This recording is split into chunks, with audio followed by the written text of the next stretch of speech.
انسان اور خدا کی صفات بالکل اپوزٹ ہے. خدا لا فانی ہے، انسان فانی ہے. آپ اگر یہ کہیں گے ایک ایسا شخص ہے جو فانی بھی ہے اور لا فانی بھی ہے، یہ بنا معنی الفاظ ہے. ادھر وہ شخص فانی ہے یا لا فانی ہے. لا فانی اور فانی دونوں ساتھ میں ہو ہی نہیں سکتا. خدا کی شروعات نہیں، انسان کی شروعات ہے. آپ کہیں گے ایسا شخص ہے جس کی شروعات بھی ہے اور شروعات نہیں بھی، یہ لا معنی الفاظ ہے. خدا کا انت نہیں، انسان کا انت ہے. آپ کہیں گے گاڈ مین ہے، ایک خدا انسان ہے جس کا انت بھی نہیں اور انت بھی ہے، یہ لا معنی الفاظ ہے، ہو ہی نہیں سکتا. ہم جانتے ہیں کہ انسان کو کھانے کی ضرورت ہے، کھانا کھانے کی ضرورت ہے. خدا کو کھانے کی ضرورت نہیں. لکھا ہے سورہ انعام میں سورہ نمبر 6 آیت نمبر 14 میں کہ اللہ سبحانہ و تعالی لوگوں کو کھلاتا ہے اور اسے کھانے کی ضرورت نہیں. He feeds everyone but does not require to be fed. انسان کو آرام کی ضرورت ہے، انسان کو نیند کی ضرورت ہے. خدا کو آرام کی ضرورت نہیں، خدا کو نیند کی ضرورت نہیں. لکھا ہے قرآن میں سورہ بقرہ میں سورہ نمبر 2 آیت نمبر 255 میں آیت الکرسی میں اللہ لا الہ الحی القیوم لا تأخذہ سنۃ ولا نوم لہ ما فی السماوات و ما فی الارض. اللہ سبحانہ و تعالیٰ ایک ہے، وہ بے نیاز ہے، وہ مالک ہے سارے چیزوں کا جو آسمان اور دھرتی پہ ہے. اسے آرام کی ضرورت نہیں، نہ ہی اسے نیند آتی ہے.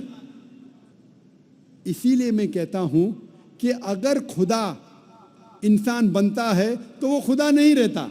آپ کہیں گے خدا انسان، گاڈ مین، یہ کانٹرڈکٹنگ ہے. اور اگر خدا انسان بن جاتا ہے اور خدا ہی دے دیتا ہے اپنا جو خدا کا پاور گیو اپ کرتا ہے، تو ایسے انسان کی عبادت کرنے کی ضرورت کیا جو آپ اور میرے جیسا ہے. اگر پھر آپ کہیں گے یہ انسان پھر سے خدا بن جاتا ہے، اگر انسان خدا بن سکتا ہے تو آپ اور ہم بھی خدا بن جائیں گے. تو یہ کہنا کہ خدا انسان بنتا ہے بالکل لامعنی الفاظ ہے. خدا انسان بن ہی نہیں سکتا. وہی طرز پہ ان دا سیم آرگیومنٹ اگر کوئی شخص کہتا ہے کہ خدا سب کچھ کر سکتا ہے، اگر میں مثال کے طور پہ فار سیک آف آرگیومنٹ مان لیتا ہوں کہ خدا سب کچھ کر سکتا ہے، تو خدا جھوٹ بھی بول سکتا ہے. لیکن جھوٹ بولنا خدا کی صفت میں سے نہیں ہے. خدا جھوٹ بول ہی نہیں سکتا. اگر خدا جھوٹ بولے گا تو وہ خدا ہی نہیں رہے گا. اگر میں آپ کی بات مان لیتا ہوں کہ خدا سب کچھ کر سکتا ہے تو خدا ناانصافی بھی کر سکتا ہے. لیکن ناانصافی کرنا خدا کی صفات میں سے نہیں ہے. قرآن میں لکھا ہے سورہ نساء میں سورہ نمبر 4 آیت نمبر 40 میں اللہ سبحانہ و تعالیٰ تھوڑی بھی ناانصافی نہیں کر سکتے. اگر خدا ناانصافی کرے گا تو خدا ہی نہیں رہے گا. داهمتنا الكروب أغرقتنا العيوب فاكفنا همنا يا حبيب القلوب.